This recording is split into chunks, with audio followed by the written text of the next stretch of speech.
Hello and welcome. I'm Aaliyah, and Curtis is muted. Oh, I'm Curtis. and, I'm Keith. and this is heavy business.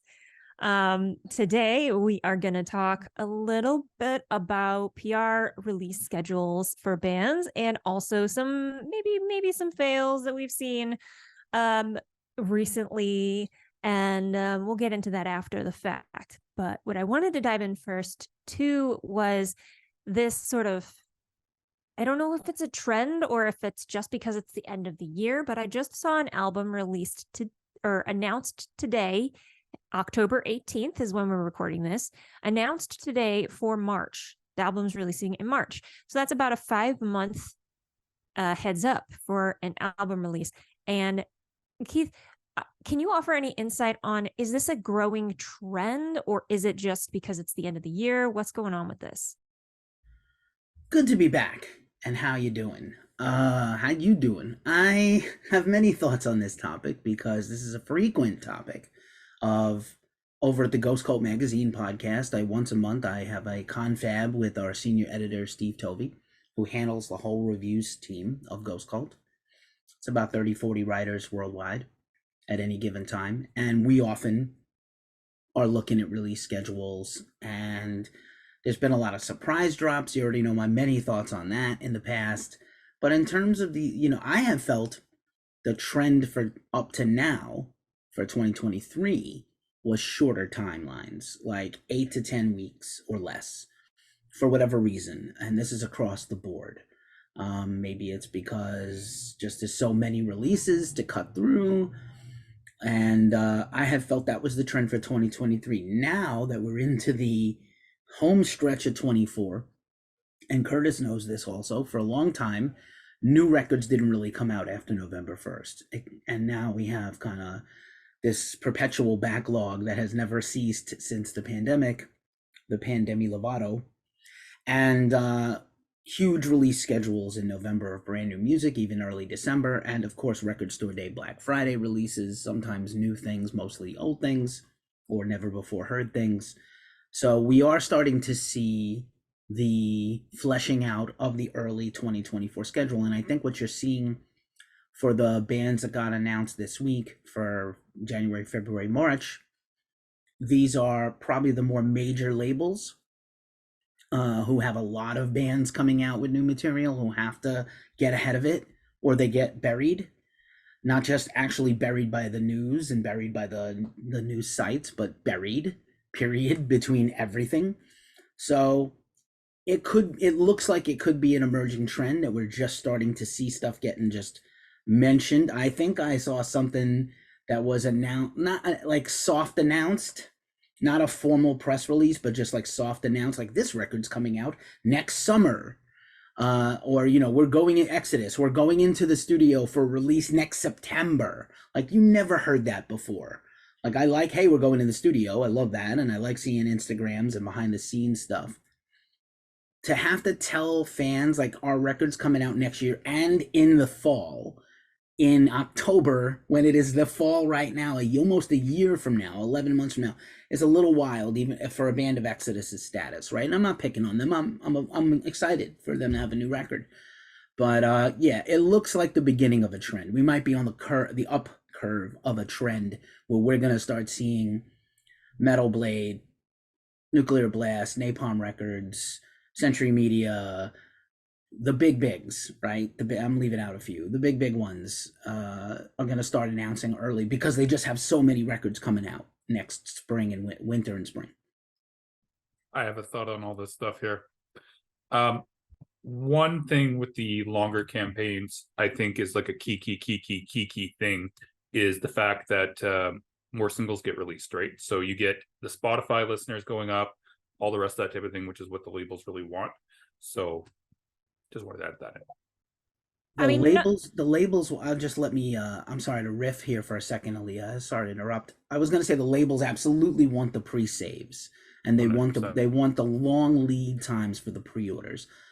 Well, it also boosts up the listenership in general right before the album comes out. So you got 5 months, fucking, then they got like 2 million listeners or whatever if it's a big band, and the album hits, bam, can get more Right. plays. That's And I think at this point they all they all want to have a new piece of content the day the record goes live, whether it's a full album stream or a video or something.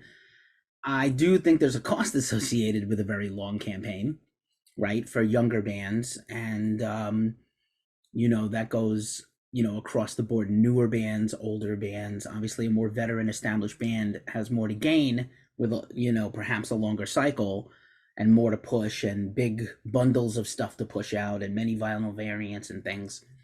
But I do think that it could be perilous for a younger band, and maybe not necessary for a younger band, a starting out band, a first few albums band.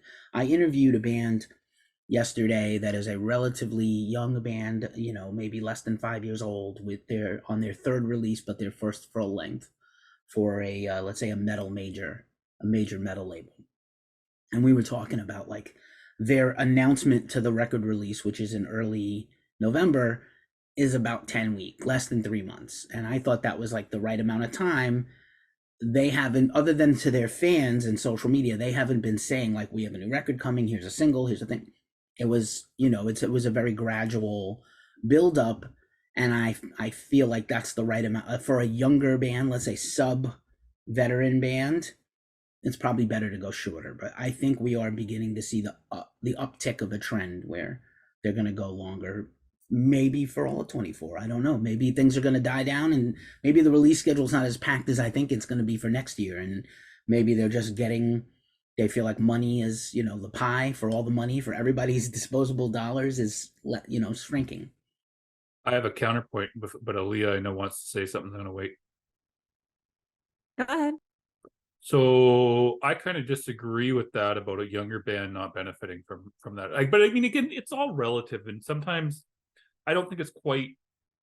Well, I was going to ask Keith why he thinks it could be detrimental for a younger band to have, assuming that they're planning a single every 6 weeks. So, they maybe would be releasing more singles leading up to the album. Why do you think that could be detrimental? I'm okay with more singles, but I think then the pressure is on. We have seen it before where, can you do this premiere for us for this single? Oh, absolutely, no problem. Okay, the band has decided on the Friday before the Tuesday single drop, they're going to make a video this weekend. It's like, bruh, don't do it. Like, so I just think there comes associated, first of all, there is a band good enough to have 4 singles. 3 used to be a lot. 2 is the standard. 3 used to be like, wow, okay. 4 or 5, you do see it sometimes. I think the new Steven Wilson album, Steven Wilson, who's a legend of rock music and progressive rock and metal, had 5 singles from this brand new record. 5.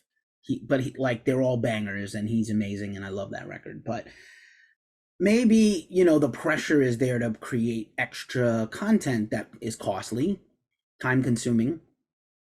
I don't think there's a negative aspect in terms of just having the pre-order up a long time. That's a nice long lead time to continue to push and promote. But maybe that puts undue pressure on a younger band. And do they even have a quality enough album to have that many singles? Do you hear a single? Like, I don't want to sound like a major label D-bag, but you hear that all the time. I don't hear a single, right? Infamously, Black Sabbath had recorded all of Paranoid in like a couple of days after they recorded the first album in 12 hours. And they were like, oh, it's kind of short. We don't have enough songs. And they wrote Paranoid in 5 minutes and recorded it in 10 at the 11th hour before they were out of time in a recording studio. It is the most famous, arguably the second most famous Black Sabbath song. So I mean, obviously that's Black Sabbath, and they were super talented and groundbreaking. But like, do you know a lot of young bands that the whole album is bangers? Or do you have like a lot of young bands that have some quality songs and the rest is kind of filler, or just okay? Most records, like I said, or as I said in the past when we talked about grading, most records are a C or a B. They're not all A's. So, in the regular parlance. So maybe, I could be wrong. Maybe I like to be surprised, and I love to say that a lot of music that comes across my desk and these earphones is all awesome, but it's not all awesome. Some of it's very average and okay. and a young band starting out. So they have a like one banger song that's the first track on the album, and a bunch of okay stuff. Sometimes I'm wrong. Could Well, be. yeah, there are instances where I agree with you on that, but I also know there's several where you could do something like that. Like In Flames is a good example. What did they do? 6 out of 9 or 10? I can't remember how many it was, but they did a lot. Arch Enemy did the same thing. I wasn't a big fan of that album, but they felt they had enough singles and they still got like a billion streams. So I'm in the minority and not liking it apparently. Bad Omens is another really good example. I think they did something like 8, and they probably could have done the entire album, to be honest, because they were all pretty commercial songs that they did there. So yeah, I agree with you to a degree, and I also disagree with you. Another good example, Shield of Wings. How many of your guys' songs are you guys going to have released on video with your live performances and shit now, Aaliyah? Once you Oh, guys are all said and done? with the live performance? Yeah, it's Ooh, basically those are all I basically think singles. I think is how I would present that. I guess, but these songs are already out.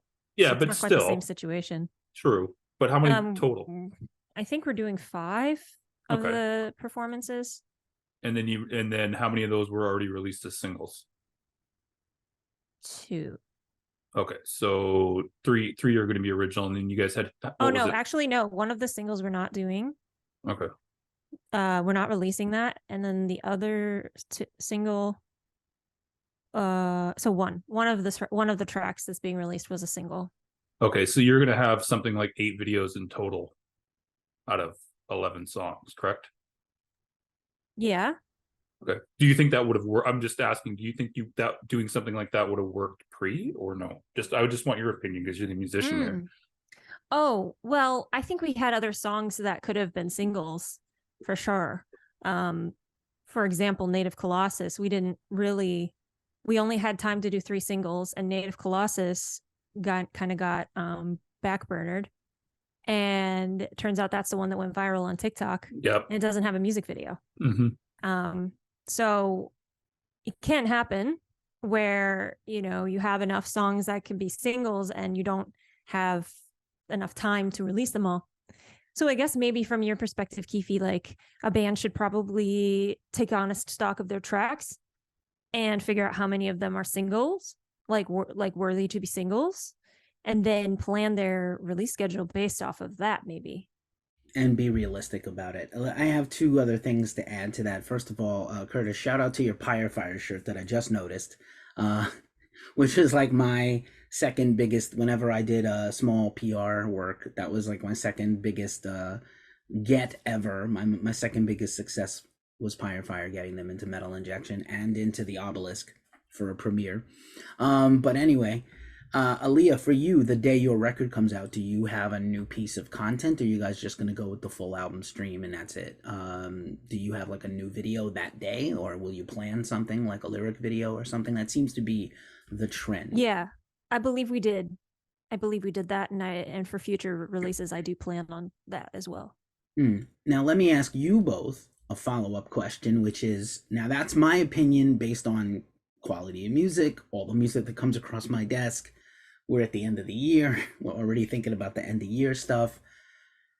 For you as a publicist, is a campaign that's less than 8 weeks not even makes sense for you to work an album? Like, do you feel as a publicist you need 8 weeks? I tell people who ask me about PR when I direct them to publicists that they need 8 to 12 weeks for an actual legit campaign to work, to have it do the thing it's supposed to do, which is to garner attention, get reviews, and maybe interviews and things.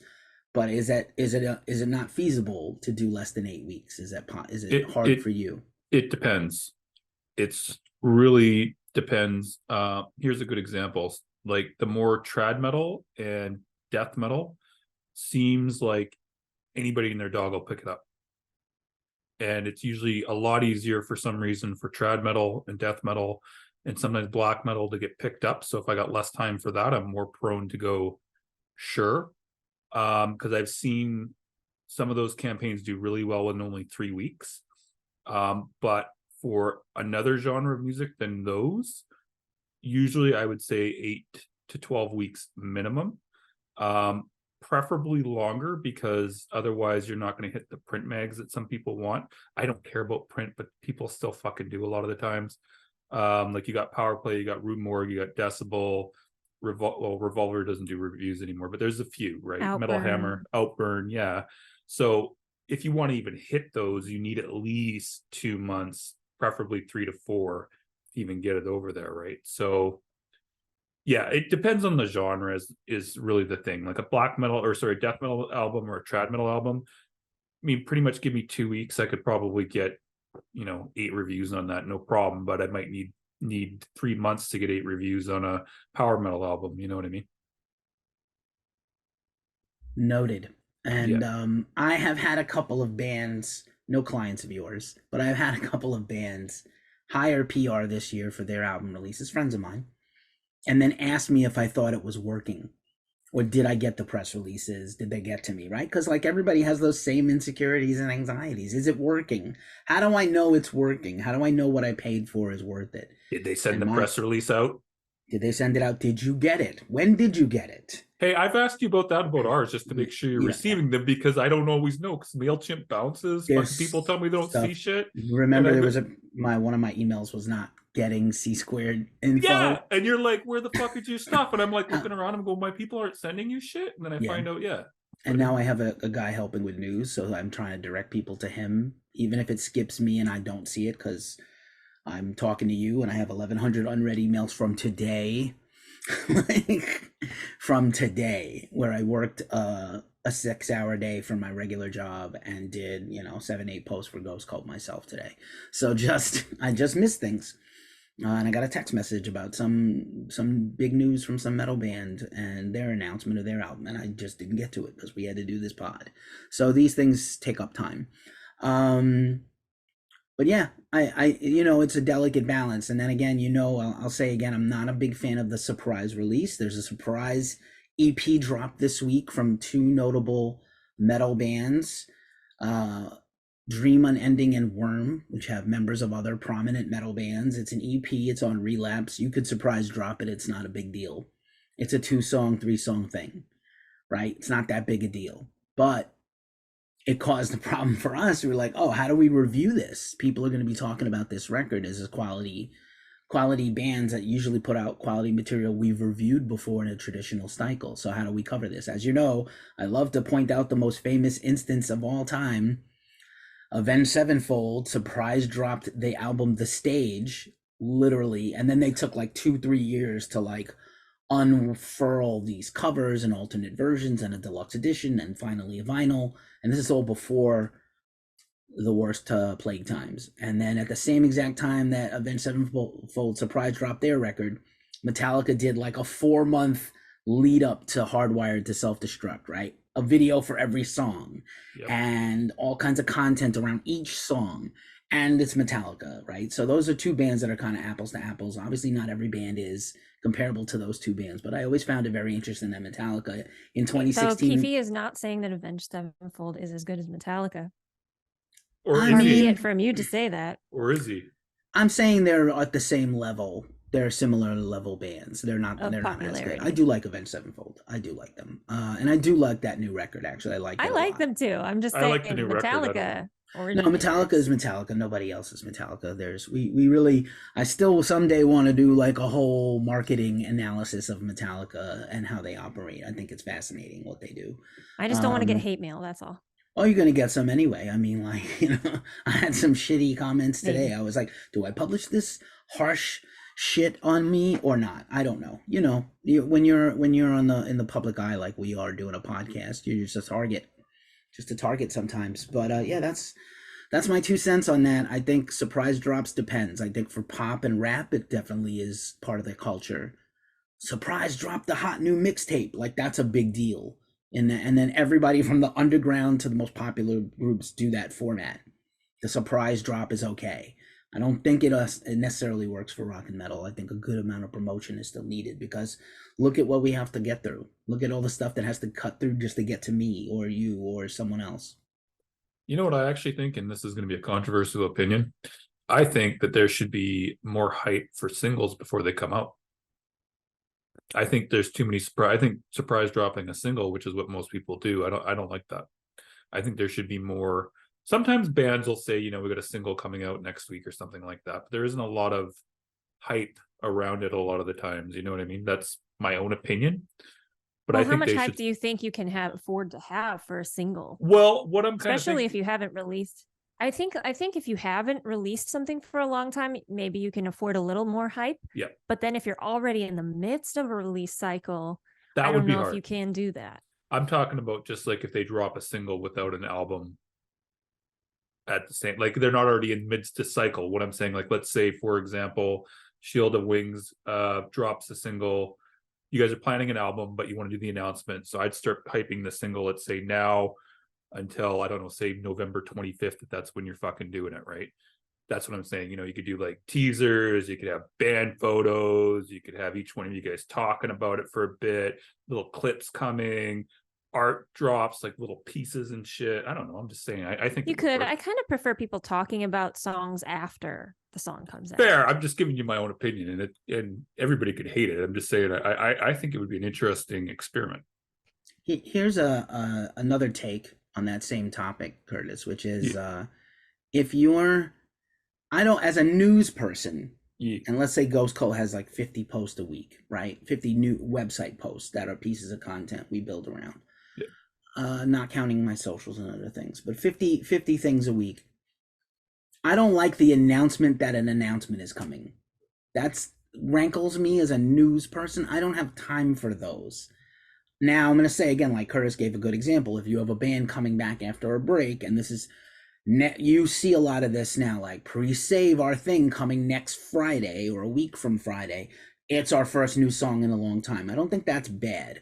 I do think, like, in terms of publicists, the expectation that I can do hey, the thing is coming, and then hey, here's the thing. I don't want it from the publicist. I want it from the band on their socials and shit. That's all. But it Like is, me doing that? Fuck that. I'm not yeah. fucking bugging you about that shit. You're gonna The get mad at me. announcement that Fuck the that. announcement is coming, I don't like. But Yeah, we do get them. We get them. And then it becomes like maybe the band is, well, now again, if it's Slipknot is going to release a new song this Friday, you better believe I'm going to write that story.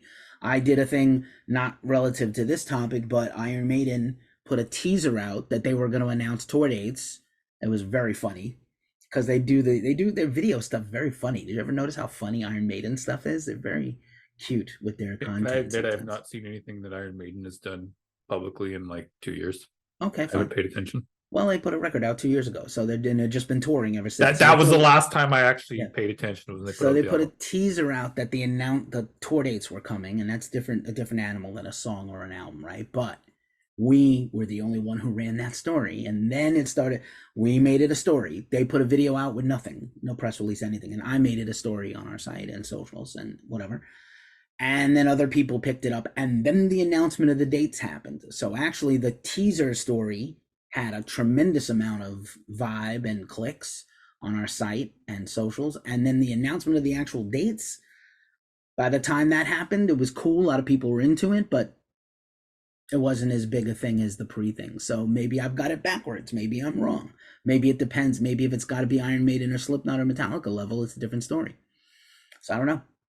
Well, that's what I think. I mean, that's kind of my perspective as somebody in a smaller band. I don't know how I feel about saying something like saying an album, or sorry, we're releasing a single in a week, or releasing a single in whatever amount of time and pre-save it, because to me, I figure people just want to hear it. And I don't know how much leeway I would feel comfortable giving and expecting people to pay attention and care, I have a question because there's so many bands that say like, oh, soon things are coming, and I've done my share of that myself, and I'm fed up of doing that too. So I think that's where my perspective comes from on that. Well, let me ask you this, because I'm going to take one of your favorite bands and ask you this question. So let's say it was Nightwish. What would you as a fan want them to do to hype their first single, like let's say in 3 years or whatever? Like what would you as a fan expect? I'm just curious.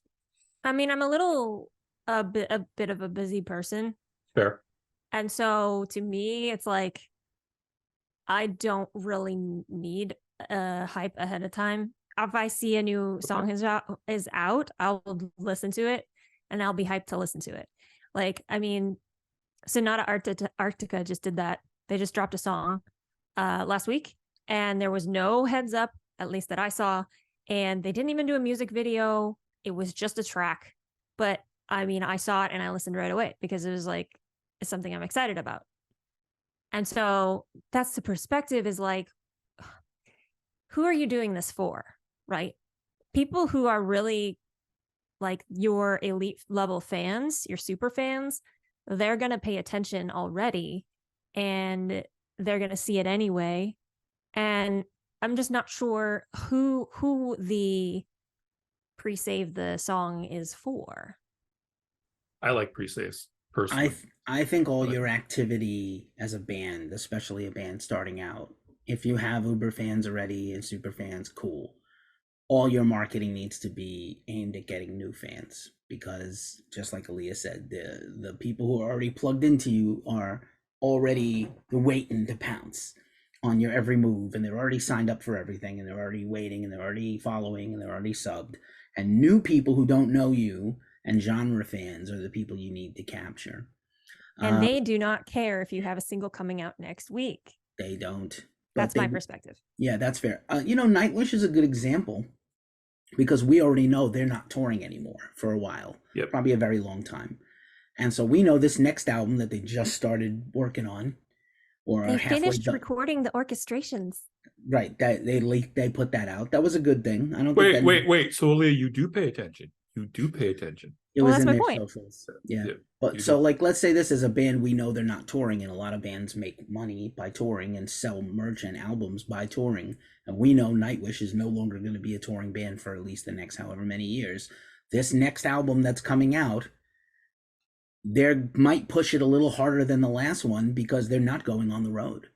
And that might be a choice by their label to push a little harder before, maybe an extra single, maybe an extra video. I also think it'll be probably hard to get the whole band together. They are a multinational band, so it may be a little harder to get them all in the room to do a live performance video. But something, you could do something creative that has nothing to do with, their old stuff. But yeah, they're an interesting. That was just a very interesting pulled out of your ass there, Curtis, because they are not touring on that next record. Well, I only said Nightwish because that's like one of Aaliyah's big bands. So I love Night. I love me some Night. I don't mind them. I'm still an Oceanborn person. I like them.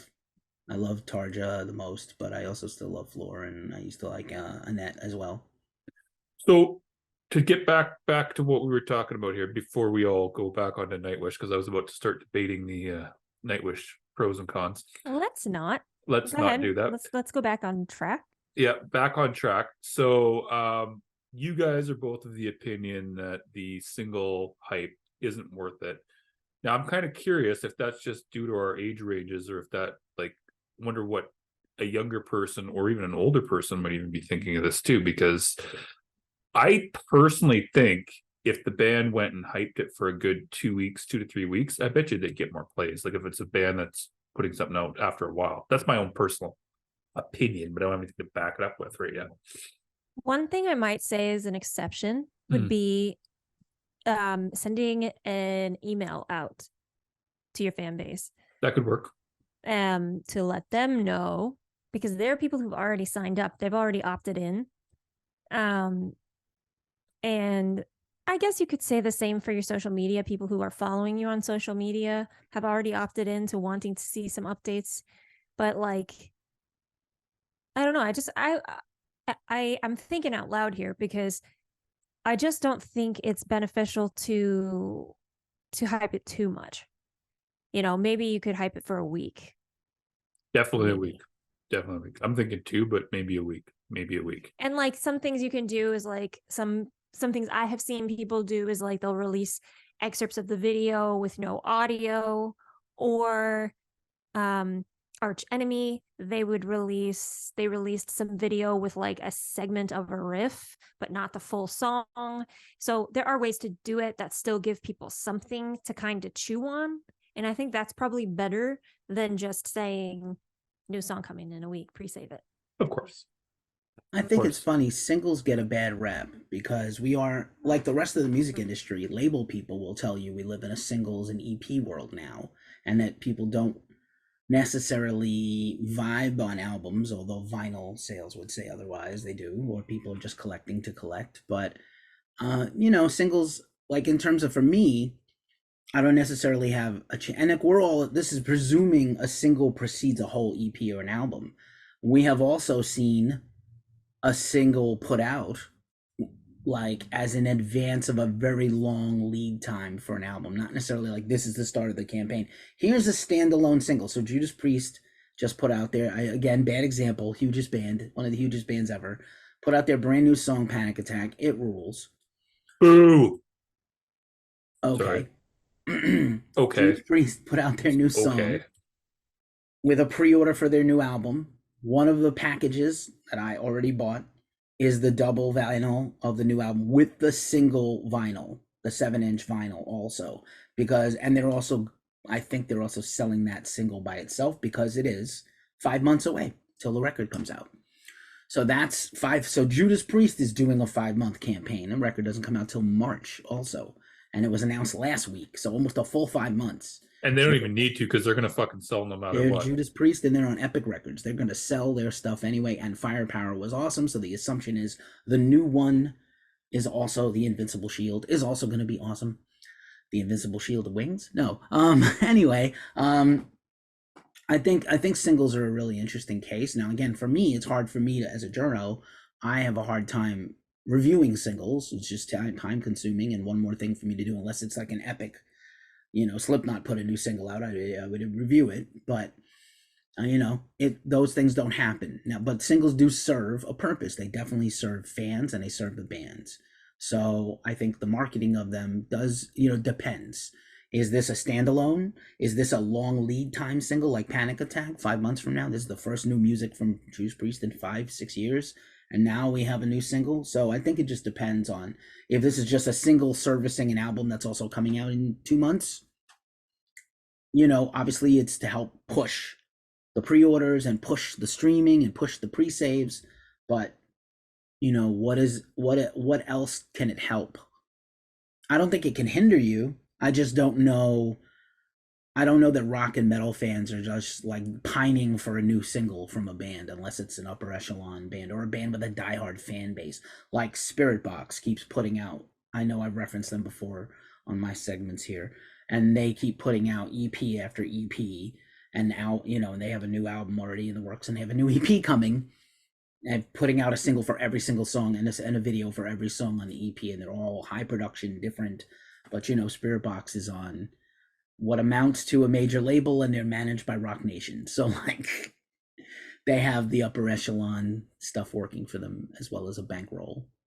Yeah, so I just want to bring up a more independent, smaller. They're not small anymore, but Seven Spires actually kind of did that strategy with their last album, and I'm just scrolling back in their Instagram right now to see if they did any pre-roll to releasing The Cursed Muse, which was the first single from Gods of Debauchery. And it looks like April 19th, they posted and said something new is coming to you soon. And then they did an Instagram live. And then they did an announcement that they were going to release their new single 5 days in advance. So there you go, about a week. They did a lot of different pieces of content talking about it, doing a live Q&A, and then they released the song on April 26th. They revealed the artwork. So these are some things that you could do ahead of time. But yeah, so that's a good example. And they're a smaller band, they're not like Judas Priest or Iron Maiden, at least.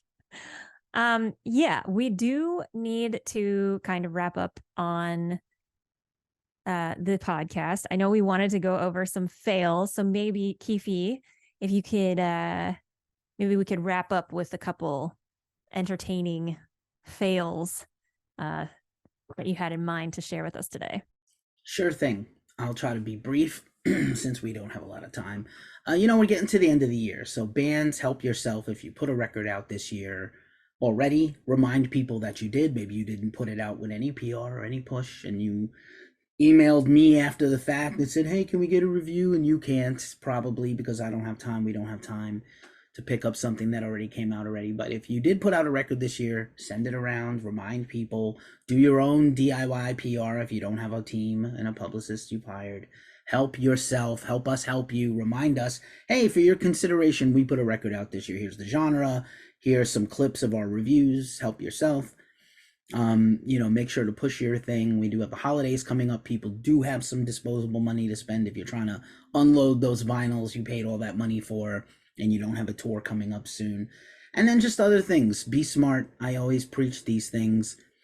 Work your the only thing you own, as all these social networks change and change again, the only thing you own is your brand, your band, your website, and your email list. Social media, we don't own it. We're renting space. And you're renting space in the hearts and ears of your fans. So just don't be dumb. Help yourself. Promote yourself. Publicists, send out lists like, here's all the stuff we did this year. Curtis knows I nag him every year to do this. He doesn't. I never do it. You need to assign that to someone else, Holly, and get them If he's to do trying it. to tell me to run my business, I'm going to tell start you how telling to him run how to your run business. Ghost Cult. Well, yeah, you could tell. You tell me how to run Ghost Cult all the time. No, you don't. I don't. I'm good at now. You could. And just help yourself. Publicists do this. Bands, you could do it for yourself. That was my point. And then again, just goodwill. If someone doesn't review your band or gives you a bad review, you don't have to acknowledge it. It's better that you don't fight back. Don't argue with fans on social media, and just go out and be kind to each other. That's what we need to move into the spirit of 2024. I'm sure I'll be back on before the end of the year, but just try to be kind. Be more kind. We need more kindness in the world right now. Amen. Well, maybe we can go over funny fails next time we have you on, Keith. Thank you so much for coming on. Everyone, Keith from Ghost Cult Magazine, check out their website if you don't know it already, which I hope you do. But yeah, and thank you so much for listening. And until next time, make like a bull and throw those horns up.